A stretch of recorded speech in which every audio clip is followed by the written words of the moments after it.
So we all just lying. Every black person that filed a complaint is lying about discrimination. Welcome to the 𝐥𝐢𝐤𝐞 Show. Welcome back to the 𝐥𝐢𝐤𝐞 Show, your home for news, sports, and community. I am very, very excited about today's episode. But before we get into this, I need to do a little bit of housekeeping. If it's your first time here, or if you've come here a few times and you have not subscribed yet, please do that. If you're watching this on YouTube, listening on Spotify, Apple Music, or wherever you stream your podcast, please make sure you subscribe, share it with at least one friend. Please help me grow this podcast because I am excited about the deep and needed conversations we are having on this show. So today's show is no exception. Hopefully you've read the article that I wrote about Anthony Holmes. That can be read. If you have missed it, you can read it in the Long Beach Watchdog. I will pin the link in the description below.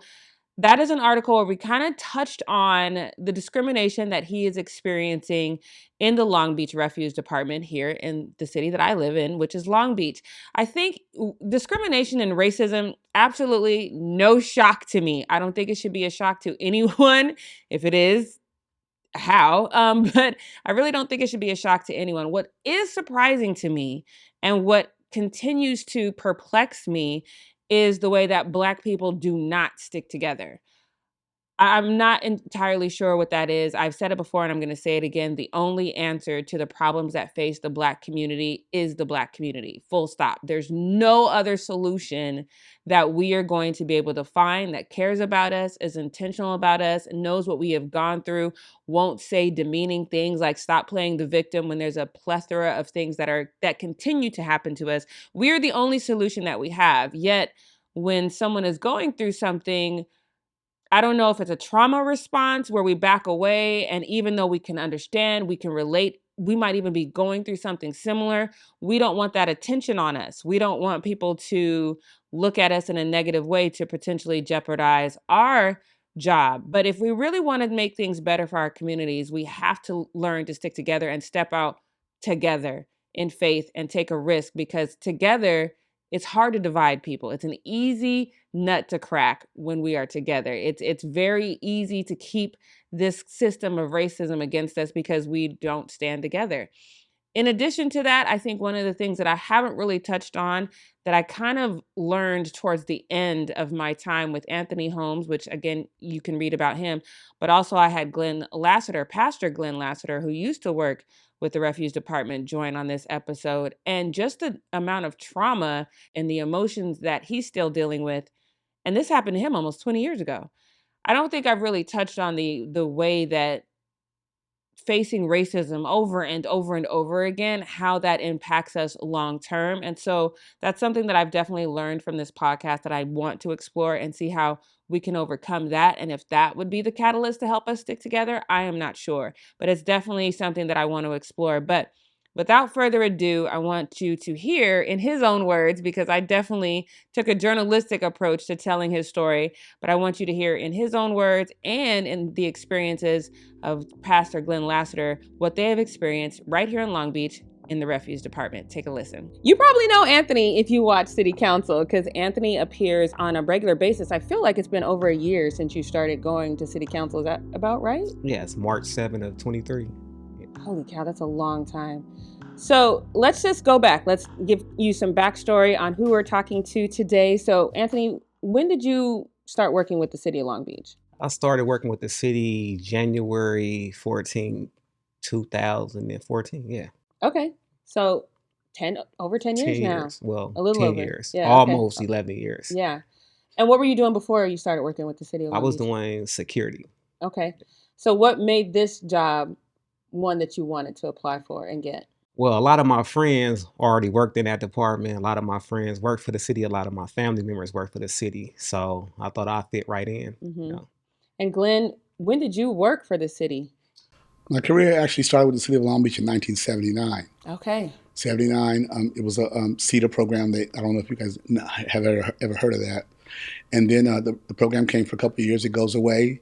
I came back to the city in 1980 for 1 year and left again in 81. And then I finally came back in 1987 is when I was reinstated. And I stayed there until 2016 after 30 years, and I retired. Okay, so since you started first, that was a different time. That was a much different time than the time when Anthony joined the department. So I would imagine that discrimination and racism was far more prevalent then than what it is now. Did you, once you were hired and you were fully entrenched in the job, what was your first experience with racism? When I began to see how that the path to success and the path to move up in the bureau was different for um, European descent men and or women as it was for African Americans. Explain what you mean by what the first incident of racism that you saw. The Public Works Department is a big department comprised of 5 bureaus. And so you only see what's going on in your bureau. And what I begin to notice is that um, they would handpick any white boy to bring him into the office and polish him up. He didn't have to be of any particular um, cognitive acumen whatsoever. They just choose you. They tuck your shirt in. They tell you to cut your Beach Boy and wild hair off. And before you know it, they put a pair of wireframe glasses on you. Before you know it, you shoot up equal to your boss and pass. And so I began to watch them do that with a particular individual, and then I saw it happening again, and it became a trend. Because first you think, okay, it's just coincidental, but you find out that this is how this is going to play out. This is what they do, and so you understand then as a black man, you not only have to be as good as your white counterparts, you have to be better, and then what they always reiterate is that you have to be loyal. And that was one thing I remember, because Dan Gooch was a boss over at Public Service, but he controlled what happened at Temple and Willow. And one day, Art Cox's name came up, and Dan said, "Oh yeah, Art he's a very loyal and trustworthy individual. He's going to be fine." I'm like, so it doesn't matter if he's dumb, is whatever. As long as he's loyal, he's going to be fine. And he was fine. And a regular surfer, stoner white boy out of Wilmington winds up retiring a year or so ago from the Public Service Bureau as the bureau manager, which changes now his financial profile, which then affords his children an entirely different lifestyle. Then being a bureau manager, now his wife, her division at Nissan lay off. Before I know it, she's the secretary for the city attorney. So this is and they do this stuff secretly and quietly, and so you start to see this, and you think to yourself, because the natural progression at Temple and Willow used to be, you came there, you started on the truck, you moved up, and you can move up. The new system, Temple and Willow is the refuge department. That's where we're located at. Yes. Gotcha. Mm-hmm. Okay, Yeah. thank you. So that's the refuge division, Environmental Services Bureau. So you find out that now the path for success is different. We started on the truck and we all worked our way up into those white shirts. Now, anybody from any other division or bureau can just come in. Mm-hmm. And if you're light and you're the right skin color, you get in, which means you hold all these other guys now. Their careers are stifled and stagnated, because now there's an influx of all kinds of people coming in. And the likelihood now of a man working on the truck and staying on his entire career is highly likely. That seems physically unlikely, because is that a job that you can physically do till you're like 65, 70 years old? This is what the studies proved back in the 70s. A job like that, which was different then, because in those days when we worked on the truck, we picked up barrels. Now they have automated carts, okay? And then there's the semi-automated trucks with 2 men, there's still carts, and then there's the robotic arm ones with 1 man.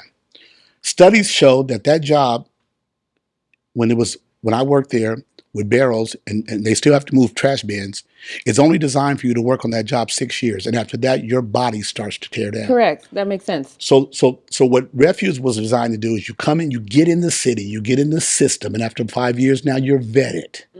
Then once you're vetted now, people move to other departments. But now the issue, the guys, they get there now, and they're just stuck there. There's a guy we have there right now, Horace Burns. He can't even walk anymore. He's so bent over I just seen him. Yeah, he's bent over. He's had surgeries now. And he's been on the truck this whole time? Yes. How many years are we talking? About 35. 35 years on a truck? Yes. Uh-huh. And has he applied, to your knowledge, for a promotion?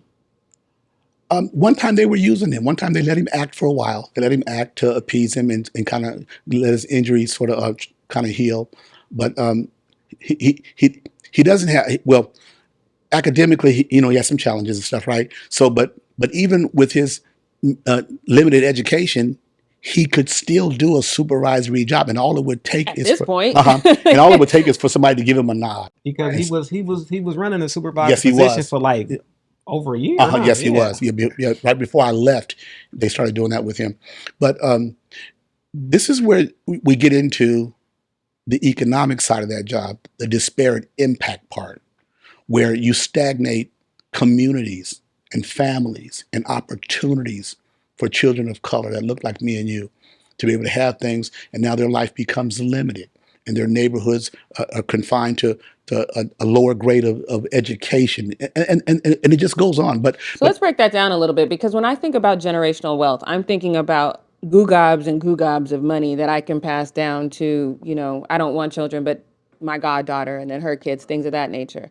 That's what I think about when I think about generational wealth. But you're saying you can work at the refuse department and create a level of generational wealth if you are allowed to move up through the ranks. Yes, you can. So you're saying that by them not allowing Black men to do that, they are essentially hampering your ability to build generational wealth.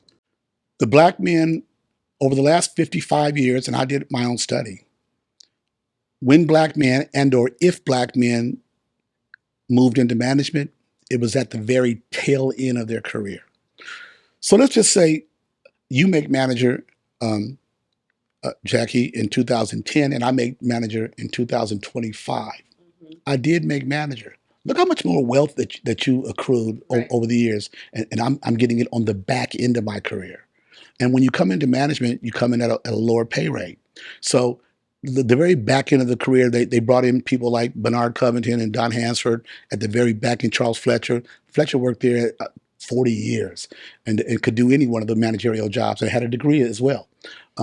But when you're from European descent, you don't need anything but to be white.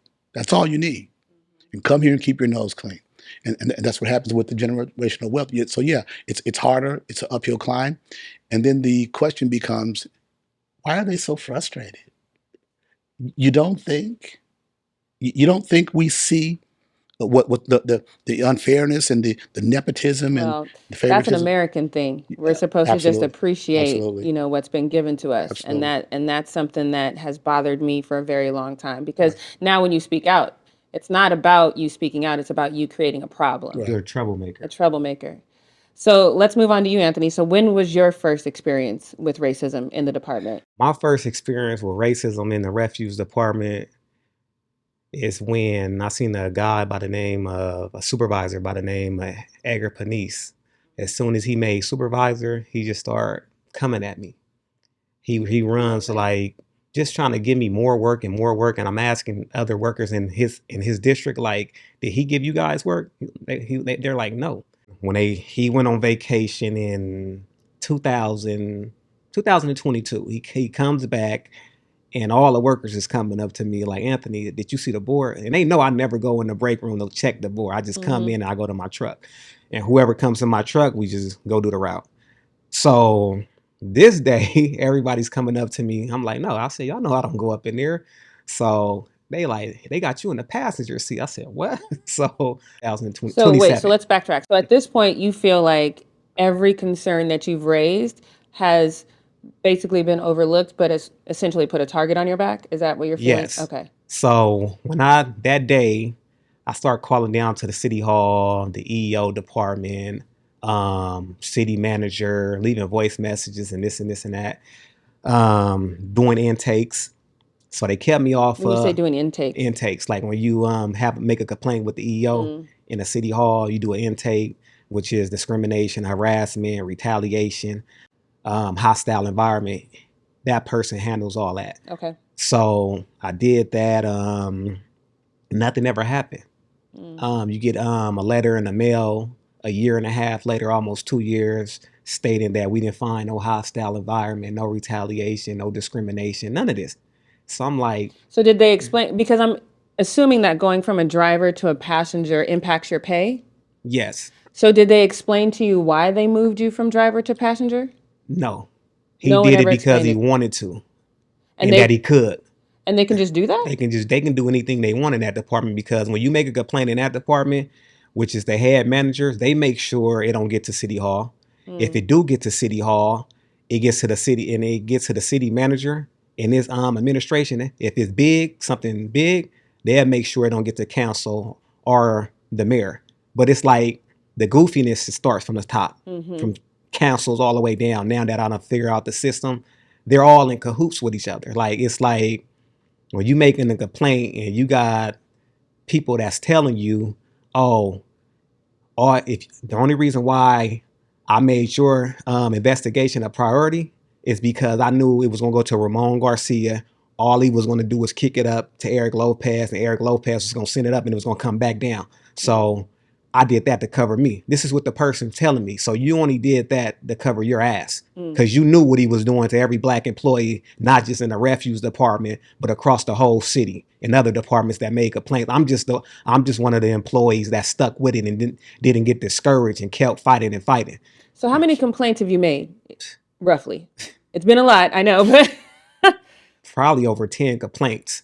So, okay, so let's unpack that, right? Because I reached out to Tom Modica about your complaints. And one of the first things that he said that stood out to me was that you declined to talk to HR on several occasions. Is that accurate? you know, Tom Modica, he sends people in his administration to look over the stuff. He doesn't read anything. He's just going by what his administration told him. So when I first went down to City Hall March 7, 2023. Tom Modica is our city Is the manager. city manager, in case by the I way. didn't mention that. My Yeah. apologies. You know, Tom Modica is a compulsive liar. They only reached out to me one time. By then, I already did 2 complaints with the EO, which is Ramon Garcia. Why would I do another complaint and have another sit down with him when he's just going to tell me the same thing that I've been telling y'all? It's a waste of time. Like, my complaints, I don't want to do no complaints with you guys no more. If they have anything to do with the city of Long Beach, I prefer not to do a complaint with you guys, you know. Yeah, because he said that you declined an interview with the EO as well. Is that incorrect as That's well? Ramon Garcia. Why? Okay, so you did do that. Yeah, one time. Okay, so what he's referring to then is they wanted you to keep going back. Yeah, I'm not about to do that. No. What would be the point in keep going and returning over and There's over? no point. Why would I keep going to do a sit down with you when you're not going to do nothing? You might do something now because the whole city is watching you now and everybody is looking into that department, you know? So another point that I want to address is when you and I first started talking, we got on a Zoom call. It was a great Zoom call. Had to be at least a dozen people from the refuse department, Yes. black men who expressed the same frustration. It was a long call because so many people had so many frustrations and examples. I felt very strong examples of discrimination. However, when it came down to say, okay, let me meet with you one-on-one so I can get your statement on record, it was just you. Yeah, I mean, some people, they just scared. Some black people are just scared. They're afraid they're going to lose their jobs. Me, you know, God got a better position for me. The only place I'm going is up. You know, God going to guide me through whatever I'm doing. So I was always taught to move by myself. Soon, you know, you have people from the outside watching. It's just a matter of time before other people join. That's how movements start.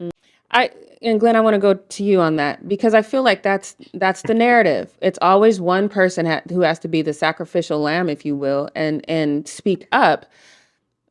But as Black people, this isn't our first rodeo. We know that if we don't stick together, it's going to continue to be a problem indefinitely. In your experience, obviously this was a different time.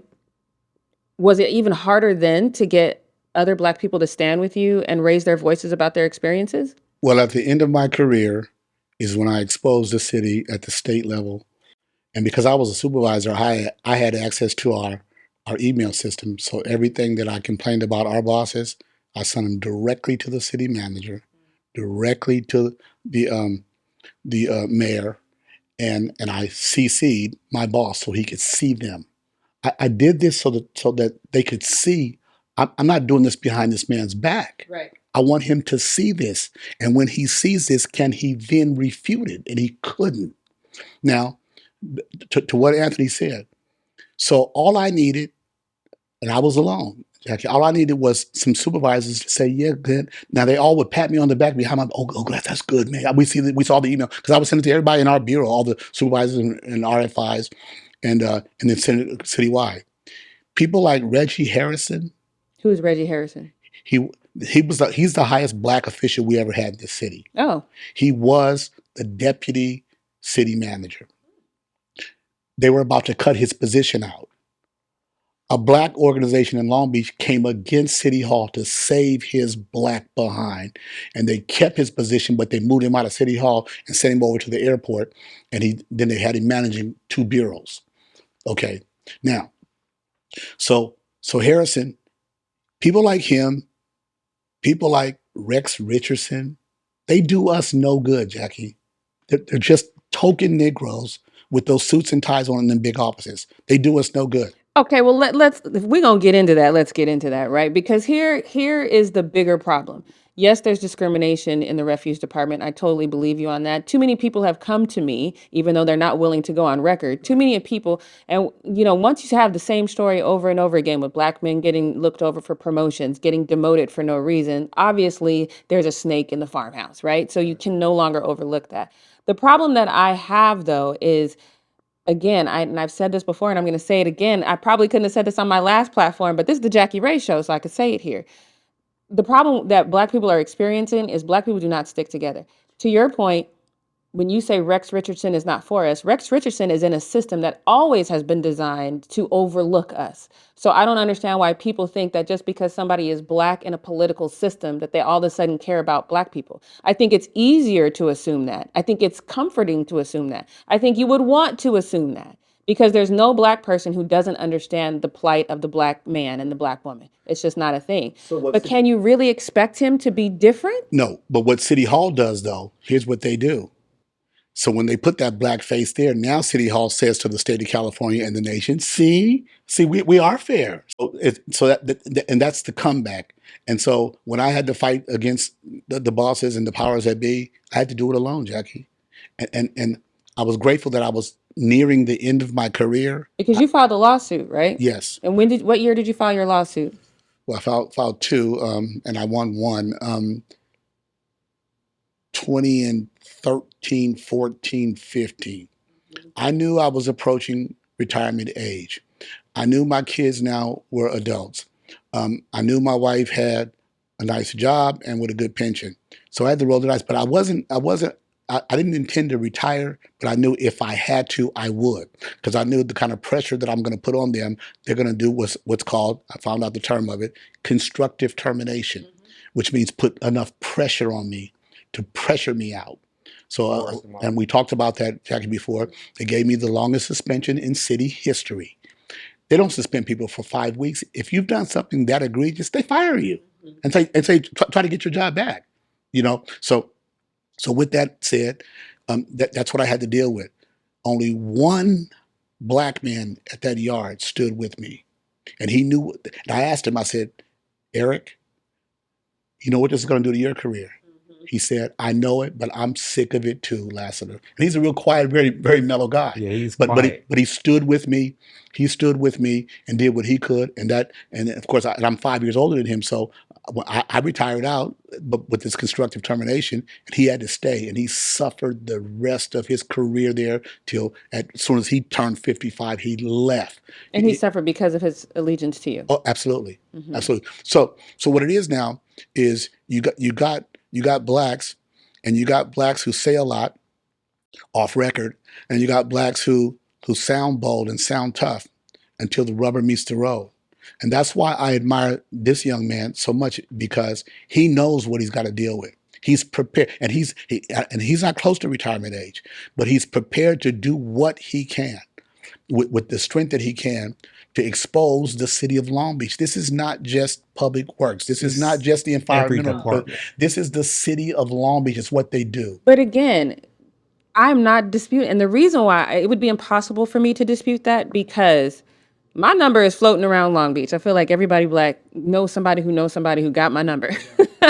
So I get calls about people's children in Long Beach Unified School District. They don't want, and this is, one call specifically troubled me to my core. Again, I don't have children, but I love kids. So this is a father who, his father went through discrimination in Long Beach Unified School District. He went through discrimination in Long Beach Unified, and now his child is. But he wanted me to know about the situation. The situation is to me, I think they're lucky how calm he is, because if that was my goddaughter, y'all would know for me for different reasons. And so, but to hear him just say, I want you to investigate and I want you to see if you can do something, when his child now is third generation trauma, and he won't say anything about it because he's afraid that now his child is going to be treated worse.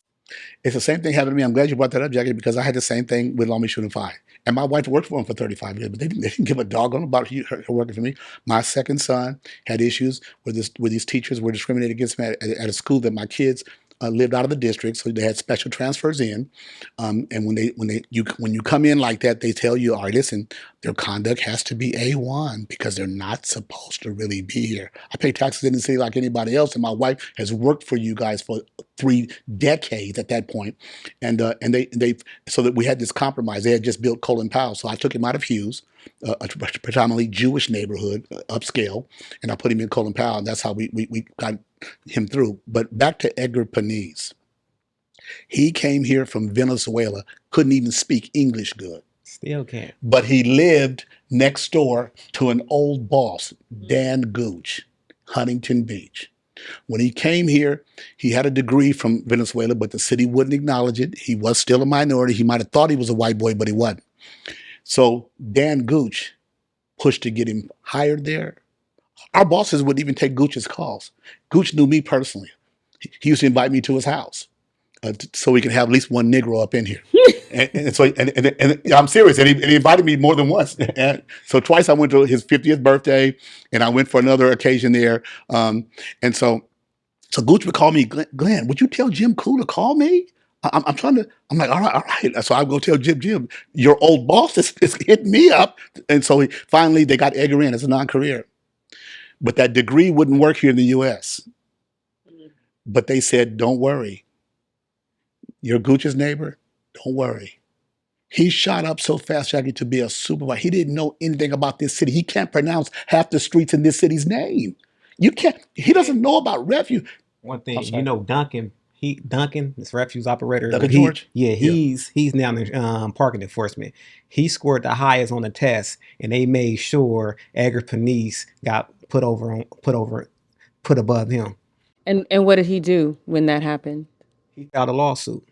Have you applied for promotion? No, you don't apply for promotions. They just promote you? Yeah, they supposedly. Just so I'm clear, so there's no path to promotions. It's just somebody has to say, you know what, I like you, you're promoted. That's asinine. You can apply, but the real way in, you got to be a good old boy. That's the real way in for a black man. Everybody can apply. So they tap you, and now they want to see what you're going to do. And they put you in really precarious positions. Okay, go over there. I know those are your boys right there. You grew up with them. Go over there and tell them to do this. Tell them, I said, in the rain, they better come back and this sounds like the mayor of Kingstown and what happens in the yard in prison. Yeah, it is. it has similarities, Jackie. It really does. This place is wicked. This place is still as racist as it was when they used to call it Iowa by the Sea. And they also black supervisors to tell you to play the role, play the game. And that's, to me, this whole conversation, that's the bigger issue to me. Yes. Because at the end of the day, and I just want to be clear, when we're talking about black people and the plight of black people, there's no legislation, there's no allies, quote unquote, there's no inroad that's actually going to benefit the black community that's not black people. It doesn't exist. Right. And the fact that we still, and this has been my struggle with you. And I tapped in with you real quick because I love that you're like, I'm going to keep saying this. I'm going to keep going to city council. But we need the entire community. And that's the thing. Community is what changes things. There's reasons why, and people always say to me, "Oh, let's not play Oppression Olympics." First of all, I don't think people know how telling that phrase is, Oppression Olympics, which means some groups get to take 4-year breaks and train for the next big thing that happens in their community. This is nonstop. We are not part of the Olympics. We stay in the race. Right. We never get to take a break from the race. We're not in the Olympics. We don't get time off to heal and rest and retrain. Right. This happens to us all the time. It can happen to, like, say, the Asian community at one moment in time, and then they get an Asian hate bill immediately. Right. Immediately. They'll say, oh, well, we've got DEI, but people are fighting against DEI tooth and nail, and DEI has become the new N-word. And people don't want to talk about these kinds of things. So I expect city council to overlook you. I expect Tom Modica to say, well, he didn't show up. I expect that. But what needs to change the trajectory is us. So how can we get other Black people to stand with you, especially in your department? They be honest, like, when I say something, I'll do it. Like, if I'm saying I'm going to do this, I'm going to do that. Like, my agenda is not, I'm not going to keep going down to the city hall. Now it's about, I'm going state, I'm going to Congress with it. I'm going to Sacramento, you know. I'm not just going down to city hall just to be going. I'm let my voice be heard. And I feel like right now I've been heard a lot. And they know every time I come down there, I'm not polishing nothing. I'm blunt on everything I say. I'm not sugarcoating nothing. Whatever comes out is going to come out. And whoever gets offended, they just get offended. Whoever is African American that's on the panel up there, if you in my way, I'm stepping over you. So Tom Modica, he did say to me that the city retained an outside investigator that determined that the allegations of discrimination were not substantiated. Did you ever request to see that report? I know you have thoughts on that, but I'm just asking you, did you ever request to see that report? Well, they sent that to me a year and a half later. The actual report? Not the report, just the letter saying that we didn't find nothing. But were you ever interviewed by an investigator? No. Was anybody that you know of interviewed by an investigator? No. So what did they investigate? Pretty much nothing. And that should be the rage, should it not? Should that not be something that your entire department, because Black, white, Hispanic, if an investigation happened and you just say we didn't find anything, what was your medium for looking into it? That would be my first question. Yes, and then in the letter that I received, you stated, and it says in the letter that we talked to other parties, witnesses. Yes. Who did you talk to? And I feel like you should have a right to know that. Exactly. Like, just like I said, that EO department is just corrupted. You have Ramon Garcia telling you that, oh, you know, there's a Black guy on the board with me that look over the investigation. What you mean by that? You know, Don Henderson is Black. What do you mean by that? Oh, because they're Black. Yeah. It's like, my best friend is Black. Yeah. That's what it is. Yeah, so they're Black and they saying this, it have to be true. They didn't find nothing. Come on, like, make it make sense. Yeah. Y'all put African Americans in positions that y'all can control, and they're not going to stick up for other African Americans. Mm-hmm. You get what I'm saying? So another point, and then Glenn, I know you have thoughts on this, but so this conversation that I had with the city manager, Tom Modica, was back in December when he said that there was no findings in the discrimination. He said also the complaints are investigated by the EEO office, and they also found no findings. But what I found interesting is, again, this was in December of 2023, and then just here on July 9th, they put that letter that you sent me that said, hey, we don't allow discrimination. If you see discrimination, say something. So why is that letter being posted so people can see it now instead of in December? And that's not from the EEO department downtown in the city hall. That's for the EEOC. Gotcha. Yes. So they found something. You get what I'm saying? Mm-hmm. So if you guys have a class action lawsuit and all these allegations coming up, so we all just lying. Every Black person that filed a complaint is lying about discrimination. It's to the point where this has been happening. They hop on a sexual harassment case quick before discrimination towards a Black person, because They look at us like, okay, they black, they used to being discriminated against. Let's handle this sexual harassment case. And the refuse department is known for sexual harassment, retaliation towards black people.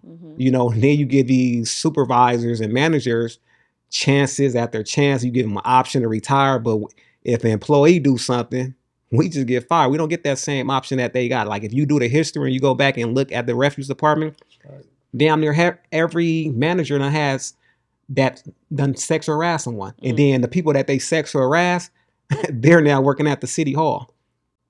Oh. So I guess they signed the NDA, you know, not to talk about it. And I know 2 girls that managers have sexual harassed that work at the city hall now, me and other people in that department. Glenn, your experience, when you filed your lawsuit, what was the immediate reaction? Did they try to settle immediately, or did you literally have to go through the whole process? I went through the whole process. The EEOC came in, and the other group, there's 2 California groups that come in. One's at one level, the other one's a little higher. They both found that I had grounds for a case. When that happens, then they send these managers a letter and say, Mr. Lasiter now has the legal right in California to sue you. Because you can't just come at your bosses like that, not in a municipality, without there being grounds. So now they both find grounds for me to sue. I'm ready to go now. I have an attorney. Now, the city of Long Beach then counters this by bringing in an independent person to investigate. And if I tell you, Jackie, I want you to investigate something, and all my dope is upstairs, but I say, Jackie, just look at that room over there only. Just look in that room only. Okay, and then once you go in that room, and I'm paying your salary to do this, so Jackie, go to that room over there and see if you can find any dope or guns in there. And when you come out and say no, that's good. I'm footing the bill for you. I didn't let you go upstairs. I didn't let you do that. So now when they come back saying they find no grounds, the lady they brought in to interview me, she was a white lady married to a black man. So the first thing, we're going to be fine. I'm married to a black guy. We're going to be fine, Glenn. You can trust me. You can trust me. You see? Disclaimer. Yeah. Your proximity to black people does not absolve you from racism, but go ahead. Yeah. So now I share with her all these things. She comes back and says, they didn't find anything. I'm like, what do you mean they didn't find anything? All you had to do was look in the book. Charles Fletcher was really 60. Look at his birthday. Bernard Covington was really 54 when you hired him. Look at his birthday. These are the things I said. These black men are getting these jobs at the back end of their careers. You mean to tell me oh no, we didn't see any of that. You didn't? You didn't see when Art Cox made manager in his late 20s? You didn't see when 𝐦𝐨𝐵𝐞 made manager in his mid 20s? You couldn't see that? You can count, can't you? There's the year that they made it, and here's their birthday. This is what I'm telling you. Then look at all these black men's birthday. Look at over the course of 70 years of that yard, how many black managers there have been. So how do you come back to me and say, oh, no, we didn't find anything. Everything you said was unsubstantiated. It was unsubstantiated. You got to be kidding me. So this is what they do. So they redirect the attention of the investigators and the people who they bring in. They hire them in. Okay, so now this sets up now for this big fight in court now. So now when I meet them in court, it's their people testifying that they haven't found anything, and it's my people, and I'm telling them, yes, there is. So there's more than a smoking gun. There's all kinds of evidence. But this city is designed, now we have a few black supervisors there at Refuge, I'm told, all of which I hired. Let me say something. So you know how he filed a lawsuit. Lasiter filed lawsuits, other black employees filed lawsuits. So what they'd do is hurry up and hire a black supervisor. So when they go to court, it'll seem like, oh, we're not racist. We just hired this black person. But if you go back and look at the date, y'all just did it. Right. So when they go to the court, they can look at it like, okay, they do have black people working. Yeah. You get what I'm saying? Per capita, and look, there's black guys and there's black supervisors. They'll go further than that though. They had black supervisors that were prepared to come to court to testify against me that what I was saying had no merit. So the issue is they have a way to cover their tracks. Every supervisor that's there now is looking out for their family. Except one. Craig Williams. Now, but the division manager, he's looking out for his boys and his family. He'll say what they want him to say. They all will. But that's the crabs in the barrel syndrome, right? And like my Yes. dad used to always Yes. say, it's not the fact that there's crabs in the barrel and the crabs are trying to get out. Who put the crabs in the barrel? Right. That's the problem. And then as crabs, why don't we say, okay, the next time they reach this hand in there, we're going to bite it off. Like, we need to figure out a way to band together, because to your point, actually to both of your points, when I was reaching out to Tom Modica and I was specifically asking him about, the discrimination, he gave me some very specific answers, none of which addressed the question of discrimination. What he told me is like, we've hired new people. New hires are getting a $6,000 hiring bonus. Everybody who helped out during the shortage got, I think, $600, and morale is up. We've done a lot of things to improve the morale within the refuse department. That's fantastic. None of that addresses your point. None of that addresses the fact that the city has been sued more than twice, more than 3 times. You know what I mean? It's countless times that the city has been sued for discrimination. And this is Long Beach. It is one of the most diverse communities I have lived in. I've lived in just about every city in SoCal. This is the most diverse community. The Black people here, we talk. But I don't think we're talking to the right people. I don't think that we're talking to each other enough. Just hearing you talk about this right now, you're talking about something that happened to you 2 decades ago, and you're still emotionally impacted by that. When you talk about it, what do you feel emotionally? I feel Anthony's pain. I was there when he hired in. I was a part of his process bringing him in. He's a young man with a young family. I feel the pain of other people who would just say, would you guys just help a little? Would you Black supervisors just help us a little bit? If we get a little bit from a collective group, now we have some momentum. Now we can build some traction. I think Anthony, and plus based on what I did some years ago, I think that has now resurfaced. That's going to help bolster and boost where California and our Congress and maybe even this nation can look at this again, because there's no reason for a young man who's bright as he is. Why would he do this? Why? What other motive would he have to put his career on the line? He's got to feed his kids. Right. But again, since we're not pulling any punches, anytime Black people raise their voices about problems going on in this country, they say we're playing the victim. I'll give you a better term. Yeah. I'll give you a better term. This is what they started saying about me. Oh, Lasiter, yeah, he's just a maladjusted Negro. He's just maladjusted. He's got some inner things that he's dealing with. That's part of that Black tax. You not only have to work twice as hard to get half the credit, you got to keep your head down. But keeping your head down does not help the generation that's coming after you. And I believe, especially when you start to have children, you have a responsibility to leave this world better than how you found it. You think about your kids all the time. Like, you don't want them to go into the workplace and have to deal with what you have to deal with. You're trying to make it better. So if they do have to work for any city, not just the city of Long Beach, because this is going on all across the nation. This is not just Long Beach. They can come in and have a fair chance, so it won't have to work as hard as we did. And speaking of kids, Anthony, I had a son that worked there with me for 1 year. And one time he did something and another employee did something. And they were both Black men. 𝐦𝐨𝐫𝐞 came to me and said, Lasiter, you're going to fire one today. I was acting as the boss then.